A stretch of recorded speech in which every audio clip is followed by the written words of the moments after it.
Senator Alan Peter Cayetano. So move, Mr. President. Senator Cayetano is recognized. Magandang hapon, Mr. Presiding Officer, to our acting Senate President, a good friend, Senator Rcep. May I ask the Senate President and the sponsors, the Senate President Pro Temp, if I may ask one and maybe just a quick follow-up question. Yeah, absolutely, Mr. President. I'm honored to be to answer questions from Thank you. our distinguished colleague. Let me just put a context to the question. No? Sabi sa Book of Hosea, we die because of lack of knowledge. No? And kanina tinanong ko, Majority Leader, do you agree this is such an important issue? Sabi niya, yes. In fact, tignan mo, nandyan ang Executive Secretary, nandyan ang NEDA, nandyan ang DTI, nandyan si Secretary Jokno, who came from also the Central Bank, nandyan ang DBM. So, he gave me all the proof na napaka-importante nito. So next question ko sa kanya, kung napaka-importante, shouldn't we have more time to discuss this? Nag-disagree naman siya. Sabi niya, hindi, kasi nga, medyo matagal na. Last Congress pa 82. Last Congress, so inabutan tayo ng eleksyon. No? So if we did have more time, what I would have done is the reverse. No? Instead of asking the question, then maybe giving the executive 3 months or 100 days to submit based on the answer of the two honorable leaders of the Senate. No? Maybe we will ask the question, then based on your answer, we will ask for some submissions. Diba? Rather than ask for the submission, then withhold the voting. No? So the context is this. Usually, and many of us here, Senator Villar, I think even Kuya Tol was in the cabinet during the last administration, of course, Senator Bongo, and kahit papano humapyaw dito sa negotiations ng Rcep. At napansin namin, depende sa ideology ng bansa mo. So those na medyo communist or socialist, they will be arguing from how the mode of production is. Diba? So China has a lot of state-owned enterprise. So of course, they want na makinabang din ang Chinese, pero also yung state-owned enterprise nila. The US, Great Britain, France, of course, medyo liberal democracy. So from the extreme left to the extreme right, yung lahat ng ideology sa mundo nagsama sa negotiations dito. So I won't be asking based on what ideology we negotiated from. But sa akin kasi kahapon and I'd like to thank first God and secondly all of you for giving me latitude in the prayer yesterday. Sa akin kasi yung ideology hindi left or right. It's up or down. No? So kung ideology mo na sa Diyos at nasa kapwa pagmamahal mo, okay yon. Pag ang ideology mo sa baba, meaning kaswapangan, greed, kawawa. No? So yesterday I was talking about actually transformation, meaning there is a Babylonian worldview versus a Christian biblical worldview. So many of the countries with a democratic outlook follow the biblical worldview, which is common good. Di ba? Magnegosyo, not only for yourself, hindi pwedeng oligarchy, hindi pwedeng cronyism, hindi pwedeng panay liberal democracy na walang magbabantay kasi nga hindi man nanakawin ay gagamitin yung batas para sila lang ang manalo. So the point I'm making is that if the Philippines is going towards a biblical worldview because we claim to be the only Christian nation in Southeast Asia at sabi nga natin makikinabang ang Southeast Asia, no? There are going to be winners and losers under Rcep. And so eloquently, the secretaries of the last administration, the secretaries of this administration, and of course, your honors who are now defending, have already told us we will be one of the winners. But of course, the Philippines is divisible, di ba? Whether it's by class, by region, by profession. So there are going to be losers. So rather than pukpuking natin isa-isa, may I ask in general, no? Ano po ang point of view ng administration ngayon? Sino mga sektor ang possible losers dito? And because we're not we're not powerless, no, to address that, what are we going to guarantee the Senate today?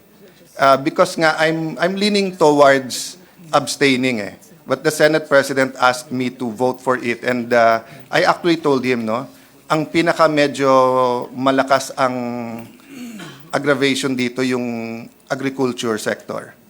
And tama si Senator Villar, of course, as our good chairperson of the Committee on Agriculture, it's not how you spend it. It's not only how much the amount, but how you spend it. But maybe if we guarantee to her we'll spend it well, the government can double it, then she can afford to double it again.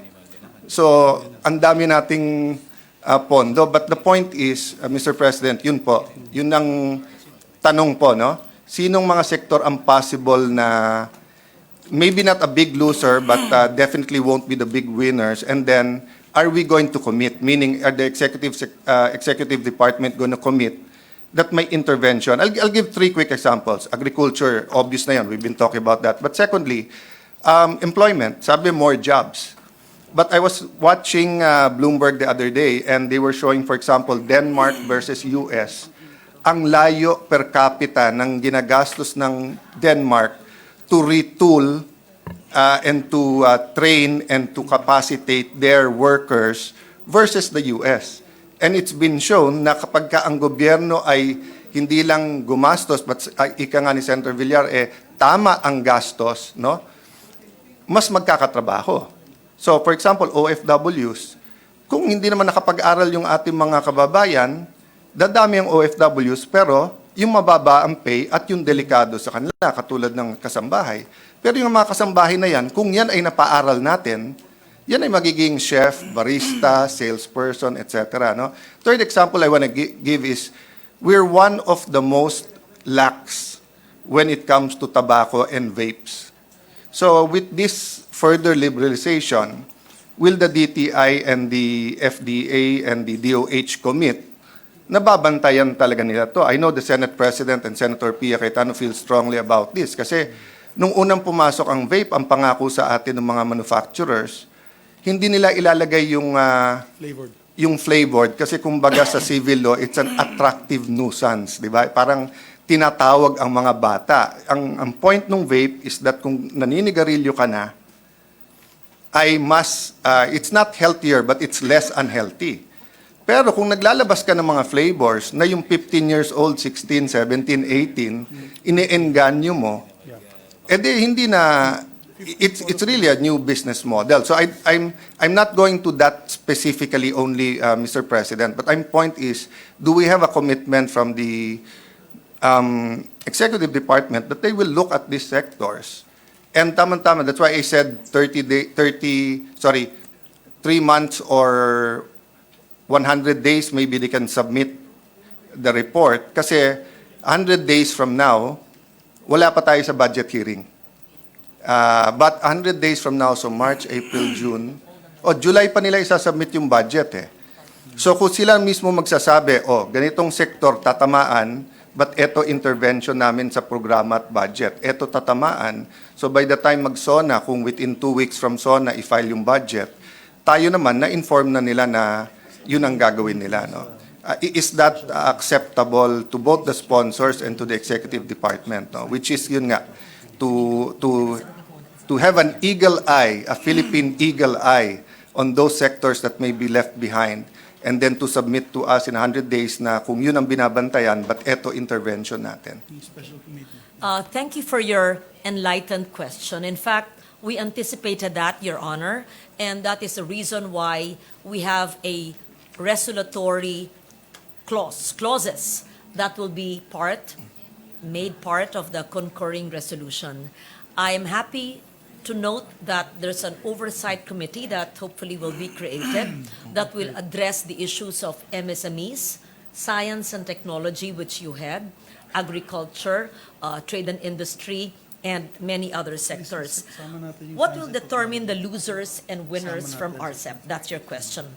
This will all depend on the utilization of the parties. If the stakeholders will not utilize the gains in the Rcep agreement and to find the comparative advantage, then they will be affected by the competition. In any case, based again on the study of Dr. Cororaton in 2021, it shows that sectors such as electronic equipment, metals, oil, gas, vegetables, fruits, nuts, mineral products, machinery, equipment, rice, transport, sugar, construction, and fishing will gain in terms of improvements in trade balance. Again, that is based on the study of Dr. Kororotan. Now, there are many measures to build competitive and comparative advantages. I will no longer read it because it's several pages, but these are the measures that are enclosed in our resolutory clauses, which hopefully can be approved by this chamber if we concur in the resolution. That would include interventions to stimulate and support innovation. I'm glad to know that the Executive Department had finally heeded our call to call the Innovation Council. I think there was a meeting yesterday or this morning because this is a very new law which was passed in this chamber a few years ago.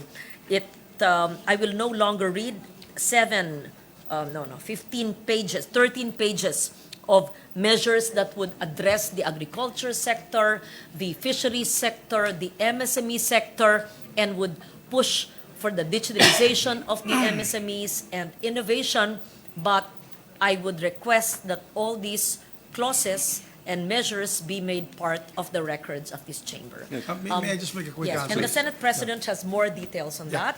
I just wanted to assure Your Honor that with your concurrence, we can perhaps make the Science and Technology Chair, yourself, a member of the committee Should be. that will help us craft the roadmap so that in the years to come, when the tariffs become lower on certain products, we take into consideration R&D and science and technology. And Mr. President. just really quickly, my dear colleague, my dear friend, Senator Alan, thank you also for listening to me out earlier, Mr. President. But really what will determine the losers and winners of this treaty will be the implementation of Rcep agreements. Depends on the utilization of the parties. So, yes, we may ratify it today, we have the votes, but if the stakeholders do not utilize Rcep agreements, our manufacturers don't decide to go to the Rcep countries, our garments don't decide to go and just stay as is, the government agencies don't support them on ease of doing business and e-transactions, talo tayo, matatalo tayo, madedehado tayo. So, that is why they are here to show full support. All the secretaries are here because they really see the potential of us growing in this kind of setup. And as mentioned by my dear colleague, Senator Lauren Legarda, we placed under the guidelines and instructions talagang what must be done. What must be done? And we detailed the programs. National Rice Program, National Corn Program, itong dapat gawin. Nandito po sa ating timelines and guidelines of the resolution. We're also creating, as mentioned earlier, the special committee. Para we're on top of it because we do have oversight functions. And I really feel that we should do oversight on many of the treaties that we passed here. It shouldn't just be, okay, let's vote on it. After that, Correct. wala na, we wash our hands completely away from it. So I really feel that with this is going to be a novel idea. We're going to start this special committee on RCEP implementation, so that we can have a holistic approach to make sure that all of them, all government, all sector approach on how we can move forward with this agreement.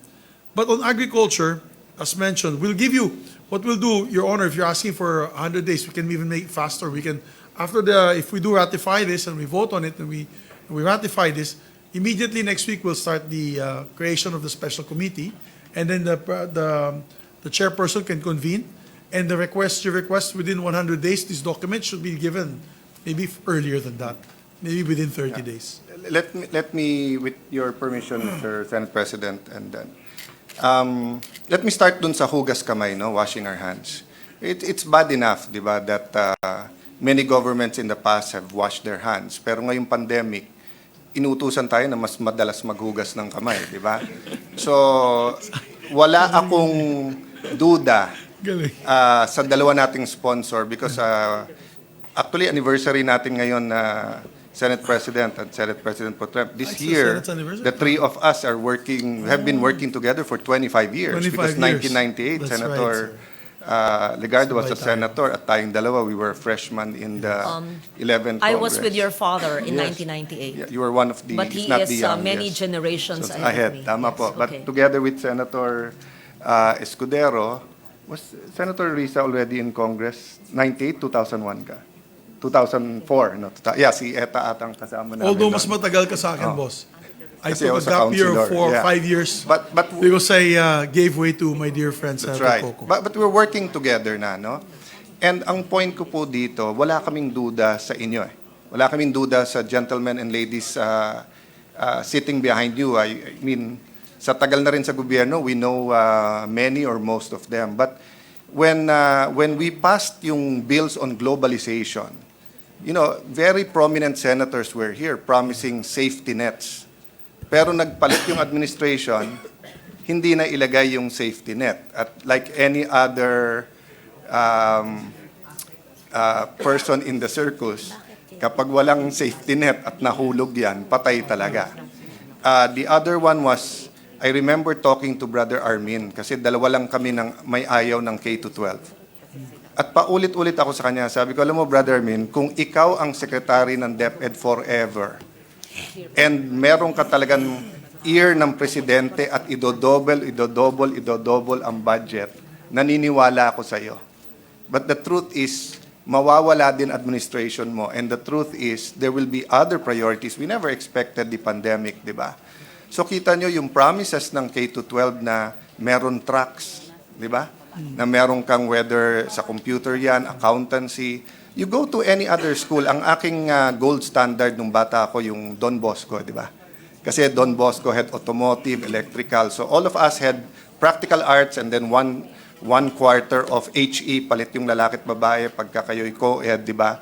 Pero yung HE natin was cooking and konting sewing. Ang ating practical arts was, you know, konting drawing, perspectives, making some handicrafts, di ba? But the students in Don Bosco were doing automotive, they were doing electrical, nung uso yung disco nung panahon natin, and then mobile, they were making the strobe lights and the mirror balls and everything, no?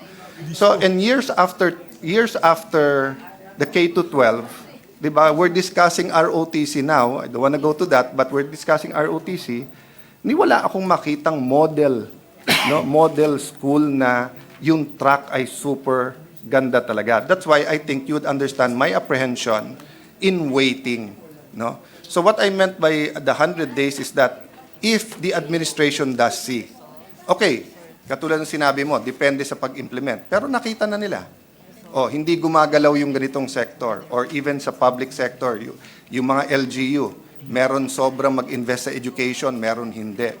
They can already put the intervention because sometimes if you wait 2, 3, 4 years, of course this is a new administration, so the good thing is they have 5 years. So just in case they see nga na next year na may problema, they can still intervene and medyo may ownership pang Rcep sa kanila kasi it was approved during their time, no? But if you already see it, diba, then why not tell us these are the programs we will put in the 2024 budget?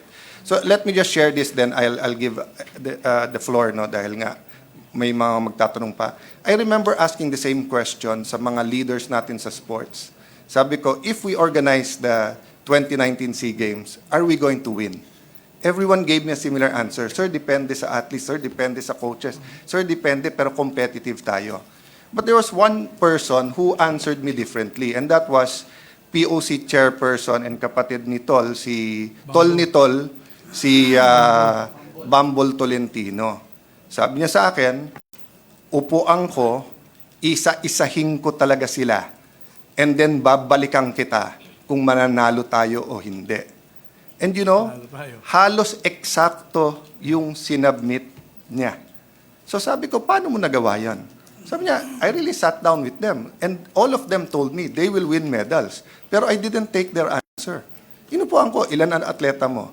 Saan kayo nanalo the last year? Ano ang coach nyo? Tapos kinumpare niya. So for example, if he saw that the Singaporeans are training in this country, the Malaysians are training in that country, tayo hindi nagte-training, malamang hindi ito mananalo. No?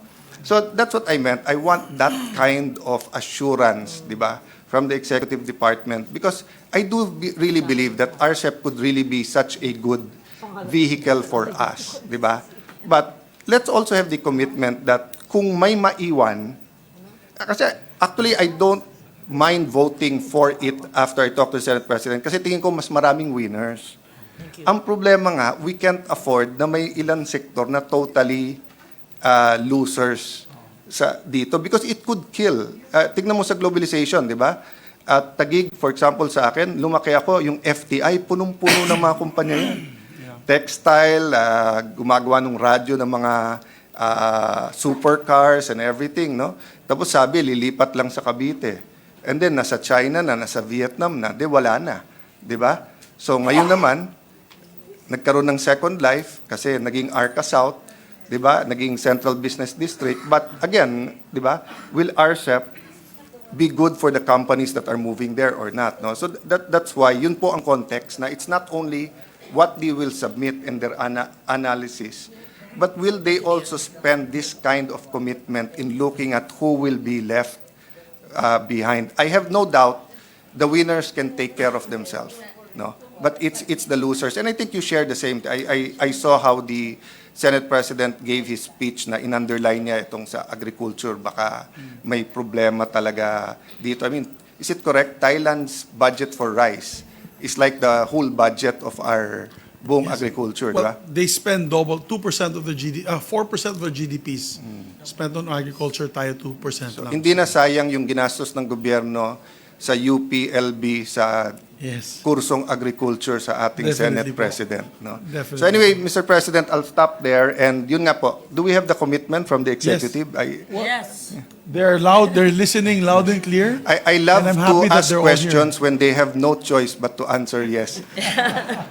But I know this is a conscious choice. I'm just looking at Secretary Jokno. We have Secretary He usually Jokno. smiles a little bit if it's a sincere yes. Secretary Ayan po. Pangandaman of Budget is also here.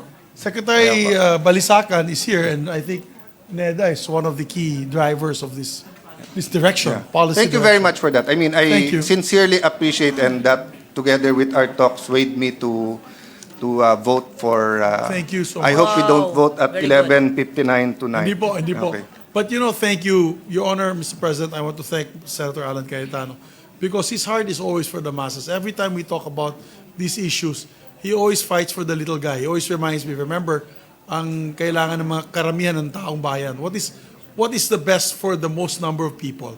He always reminds me that, and reminds me on that, and he just reminded us again today. This is a bigger agreement, a bigger area, bigger opportunity, but it's up to, it's up to these guys behind me. And I'm happy that they're here. They can absorb this. Kasi if they're not here, syempre, ikikwento ko na lang sa kanila yun. Iba yung understanding. When you delivered your message, Mr. President, a distinguished gentleman, maganda, nandito po sila, nakikita po nila the sincere goal of each and every one of us to make it work. But the only way to do it is we have to put all hands on deck. Thank you. Thank you, Honor. Thank you. Mr. Thank you. President, I'm glad to mention to Senator Cayetano that the Oversight Committee, it already states in the resolution, shall be provided with a comprehensive strategy, I'm reading from it, and plan to harness competitiveness in various economic sectors within 3 months from the adoption of this resolution. You asked for 100 days. So this is 90 days.